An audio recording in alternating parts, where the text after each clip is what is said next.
Agora, falando em política, tem uma pergunta que eu separei aqui, que é com relação a como é que essa falta de filosofia, propriamente dito, né, na cabeça aí dos nossos políticos, líderes, o que que isso afeta na tomada, por exemplo, de decisões, na hora de fazer leis para melhorar, né, a vida do povo? O que que a falta desse conhecimento histórico, filosófico pode causar? Bom, vou usar uma analogia da República de Platão. Ele fala que no auge da República, quem vão ser as pessoas que vão guiar a sociedade? Vão ser os intelectuais e os sacerdotes, né? Que vão direcionar as pessoas para a verdade e direcionar as pessoas para a virtude. E aí as pessoas mandam embora os intelectuais e a sociedade vai se degradando daí para baixo, né? Então, até chegar na democracia, e aí o último estágio é a tirania. Então eu vejo que a relação é total. À medida que você tira, né, o professor comentou aqui como é importante ter essas pessoas, ter os intelectuais, porque tudo, em última instância, é uma discussão filosófica ou teológica. É isso que vai determinar todas as outras coisas, né? Não tem nenhuma disciplina mais elevada do que a filosofia e a teologia. Então a política, ela depende disso, e as duas apontam para o mesmo lugar.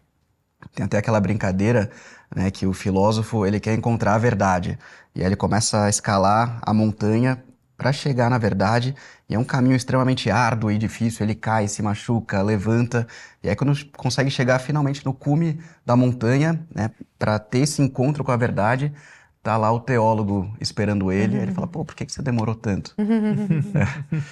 Então, só uma brincadeira para dizer que as duas apontam para o mesmo lugar, mas são as duas disciplinas mais elevadas que existem que determinam o funcionamento de todas as coisas. Então, se você não tem isso bem definido na sociedade, esse conjunto de valores, de crenças, porque é isso que gera unidade numa sociedade, né? Quanto mais a gente se aproxima da ordem, mais unidade existe, né? Quanto menos unidade, ou seja, quanto mais fragmentada as coisas existem, mais caóticas elas são. Tudo é assim, né? Esse é o argumento, inclusive, de Sócrates para defender porque existe um único Deus, né? Porque ele fala a perfeição só pode ser uma. A fonte da perfeição, a fonte do próprio bem, só pode ser uma. Não é possível que a própria perfeição seja fragmentada, né? Porque aquilo que é perfeito é uno. Então não é possível que existam vários deuses, porque não tem como a fonte do bem vir de várias fontes diferentes. Então, à medida que a gente se aproxima da perfeição, a gente se aproxima da unidade. E ele morreu justamente defendendo essa ideia, Exatamente. né? E quando a gente vai Veneno. se afastando disso, né, as coisas vão ficando mais fragmentadas, elas vão ficando mais imperfeitas. Na sociedade é a mesma coisa. Então, quando existe uma coesão, isso se dá pela filosofia e pela religião, basicamente, a sociedade fica muito mais saudável. A hora que você perde isso, você perde essa cola da sociedade. As coisas ficam fragmentadas, cada pessoa começa a olhar numa direção completamente diferente, as pessoas começam a brigar entre si e as coisas vão ficando cada vez mais caóticas. Então, eu acredito que perdendo essa unidade intelectual, você vai fragmentando cada vez mais a sociedade. É. E pensando agora assim na nossa civilização ocidental e nos valores que nos mantém, né, nos bons valores que nos mantém desde sempre, o Mortimer Adler fala de entrar nesse grande diálogo, né, dos grandes autores da nossa história. E a gente percebe que é muito difícil você fazer essa transição para esse tipo de vida que você está propondo, né, com esse tipo de reflexão e tudo mais, sem que a gente consiga minimamente dialogar com essas grandes vozes da história, né? Só que isso não faz parte da nossa formação. Na verdade, muito pelo contrário. Eu me lembro nitidamente de como eu desprezava. E isso não tem tanto tempo, assim, 10 anos, eu tenho 37, quer dizer, eu não era uma cocotinha, eu tinha quase 30. De como eu desprezava a literatura clássica, por exemplo. Eu pensava, por que eu vou ler um negócio de mais de 2000 anos, como a gente disse em outro podcast, se a civilização obviamente é ascendente, se nós estamos sempre melhorando, que é uma visão tão torpe e estúpida, né? Um cara 700 anos atrás, o que São Tomás de Aquino tem pra minha... Ele nem tinha internet naquela época. Exatamente, sabe? O que São Tomás de Aquino tem a me dizer se ele vive num mundo tão diferente do meu, né? Com coisa que o homem não é o mesmo desde sempre, com as mesmas falhas, a mesma coisa, né? E assim, superar esse tipo de ignorância e reconhecer o valor na verdade, reconhecer a reverência que a gente precisa ter para uma história que vem antes de nós. E filósofos que vêm antes de nós, e pensamentos que vêm antes de nós, até para nós percebermos, por isso que eu gosto muito que o seu podcast se chama Ideias Têm Consequências, até para nós percebermos que nós somos consequências de ideias que foram concebidas antes de nós, e que assim, a nossa vida é guiada por isso tudo. E é muito engraçado que quando nós não conhecemos isso, toda essa história que forjou o que nós somos e o que nós pensamos hoje, né? Nós somos produtos dessa circunstância, nós somos muito mais soberbos para falar sobre isso. Porque é aquele negócio, a ignorância nos torna muitíssimo soberbos. E por que eu estou falando tudo isso? Hoje, o que eu percebo, e eu gostaria muito de saber a percepção de vocês, porque isso é só uma... Assim, agora que eu estou tentando dar forma em contorno, mas é uma impressão assim, meio que difusa. A impressão que eu tenho é que existe tanta gente sequiosa por dar muita opinião e todo mundo tem alguma coisa a dizer e tudo mais, e aí o influenciador fala a coisa mais estúpida do mundo. Você fala, isso aqui mesmo e tudo mais.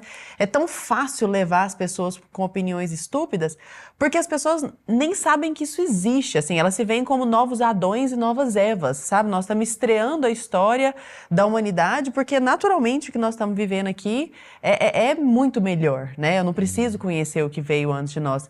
E eu queria saber do senhor, assim, essa formação clássica, essa robustez clássica que advém desse tipo de estudo, o valor que de fato tem, sabe? Bom, o valor é absoluto. Né? Absoluto, né? Claro. E, na verdade, quer dizer, um problema que eu penso é as pessoas, digamos, ficam demasiado impressionadas com a ignorância difundida, tudo bem, está extremamente difundida, mas esquecem que as mesmas coisas de sempre continuam funcionando. Portanto, quer dizer, se você dá... todo mundo diz, não, você só pode fazer vídeos de 2,5 minutos ou de 5, porque senão ninguém vai assistir, Nossa, etc. o professor queria tanto, mas é de 30 segundos. 2 minutos, o senhor está muito demorado. 2 minutos você está sendo conservador demais. Eu dou aulas, infelizmente tem que fazer via vídeo, né? Mas de horas. Eu dou aulas de 1 hora e meia, né? O professor Olavo dava aula de 4 horas. Por isso. E as pessoas ficavam, né? Claro, e as pessoas ficam. Né? Quer dizer, o problema é as pessoas não têm mais onde é que eu encontro esse tipo de coisa. E não têm a consciência, eu preciso encontrar esse tipo de coisa. Isso não é para todos também, né, professor? Não é para todos e não precisa ser para todos. Não precisa ser. Acho que talvez meu erro lógico aqui, meu erro de leitura seja esse. Parece que eu estou querendo que isso seja muito ilusório isso, né? Mas a falta dessa elite intelectual, a gente acaba caindo naquilo que você falou, de você confiar seus valores, sua visão de mundo a esses meros influenciadores digitais. O cara tem vários seguidores, a pessoa disse, agora, a partir de agora é assim, assim, assado. E a gente vê isso, inclusive, na nossa bolha, né, Kanner? Assim, tem pessoas, você comentou assim, o cara acabou de começar a estudar filosofia e aí ele já vai dar aula. Eu me lembro do padre Paulo Ricardo falando, né, sobre São Paulo. Ele falou, cara, São Paulo ficou quieto anos. Estudando com o próprio Cristo. Para começar. Assim, ó, São Paulo, tá? Não tô nem pegando... São Paulo, apóstolo, ficou anos quieto, parado lá, para depois começar, né, a pregar. E aí tem a pessoa que está recém-convertido agora. Pô, eu sou recém-convertido. O que eu tenho a ensinar... Sabe? É o jejum de opinião do professor Olavo. Pessoal, antes da gente continuar com esse papo aqui, que eu sei que vocês estão gostando, se estiver gostando, deixa o like, isso ajuda a gente levar esse programa pra frente, tá bom? Mas pausa rápida para avisar que nós temos o plano mensal da Brasil Paralelo. O QR Code está aparecendo na tela, o link da descrição, a gente já explicou um pouquinho da curadoria, nossa, não é, Lara? O que tem dentro da plataforma, isso aqui é só a pontinha do iceberg. Então, vem pro lado de cada mesa, assina Brasil Paralelo, esteja com a gente lá no streaming da BP.